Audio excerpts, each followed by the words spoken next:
Well, given that answer, I don't think Nicola Sturgeon will ever be on very strong ground speaking about ferries, because she is incredibly saying that the £84 million projected in the letter to a committee of this Parliament and spoken to her government ministers a week ago is going to be scrutinised. That's basically the First Minister saying it is going to be an £84 million increase for 3 months. I'm not sure what scrutiny of these estimates is going to come up with, other than saying that a 3-month delay is basically costing taxpayers about £1 million a day, because that's what £84 million comes from.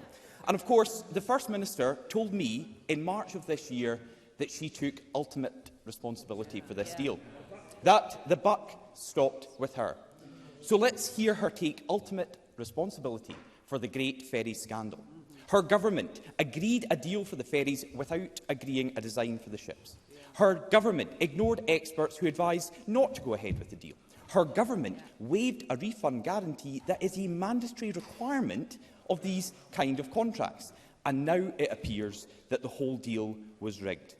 The government seems to have given special treatment to a political advisor and ally, and this looks like corporate fraud, and there is a stench of political corruption.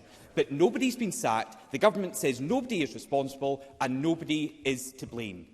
Just what happened to the First Minister, who used to have a monthly photo call at Ferguson shipyard? The First Minister, who used to pose for pictures at the yard and shouted from the rooftops that it was one of her proudest achievements. Nicola Sturgeon was happy to take all of the praise.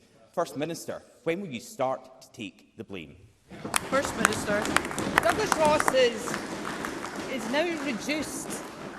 is now reduced to simply standing up and making up things that I've said in answers to questions. I will never apologise for the actions this government has taken to save the jobs of the people who work in Ferguson shipyard.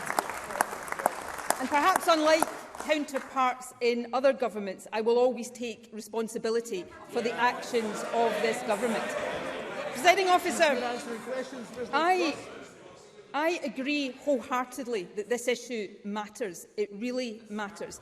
And people out there watching right now will want to see me and my government held to account on this. That is right and proper. But, Presiding Officer, people watching this session right now are also terrified. They're terrified about the inability to heat their homes, the inability to pay their mortgages. Thank you. Thank you. We'd like to hear each speaker when they are on their feet. Please continue.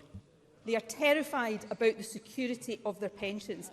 And all week they have heard Douglas Ross demanding that I match Tory tax cuts for the richest people in our society.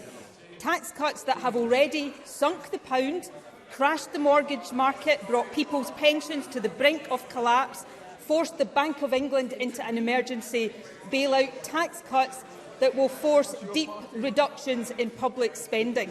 And I think people might have wanted to hear Douglas Ross today explain why he thinks the Scottish Government should emulate those policies.